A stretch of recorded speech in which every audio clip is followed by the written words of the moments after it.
കുഞ്ഞുങ്ങളെക്കുറിച്ചുള്ള തീരുമാനമെടുക്കാൻ യഥാർത്ഥ അവകാശം ദമ്പതികൾക്കാണ്.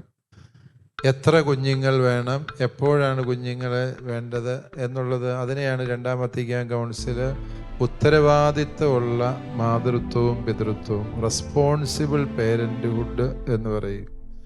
അതുകൊണ്ട് നമ്മുടെ നാട്ടിലെ ആളുകളുടെ ഒരു ചോദ്യമാണ്, കല്യാണം കഴിഞ്ഞ് 1 മാസമായി വിശേഷമൊന്നും ആയില്ലേ എന്നിങ്ങനെ ചോദിച്ച് ഇവരെ അസ്വസ്ഥമാക്കുന്ന ഒരു കൾച്ചർ നമ്മുടെ നാട്ടിലുണ്ട്. അതും ആവശ്യമില്ലാത്ത കാര്യമാണ്. അതിനകത്ത് അനാവശ്യമായി മറ്റാരും ഇടപെടേണ്ട കാര്യമില്ല. അവരുടെ കുടുംബജീവിതത്തിലെ കുഞ്ഞുങ്ങളുടെ കാര്യത്തെക്കുറിച്ച് അവർക്ക് തീരുമാനമെടുക്കും.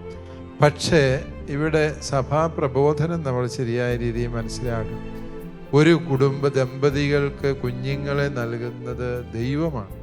ജീവന്റെ ഉടയവനായ ദൈവം അവർക്ക് കുഞ്ഞുങ്ങളെ നൽകാൻ ആഗ്രഹിക്കുന്നു. എപ്പോഴാണോ ദൈവം അവർക്ക് കുഞ്ഞുങ്ങളെ നൽകുന്നത്, ആ സമയത്ത് ആ കുഞ്ഞിനെ സ്വീകരിക്കാനുള്ള സന്നദ്ധത അവർക്ക് ആവശ്യമുണ്ട്. കുഞ്ഞുങ്ങളുടെ ജനന സമയം ക്രമീകരിക്കാൻ സ്വാഭാവികമായ ജനനിയന്ത്രണ മാർഗങ്ങൾ ഉപയോഗിക്കുന്നതിൽ സഭ എതിരല്ല.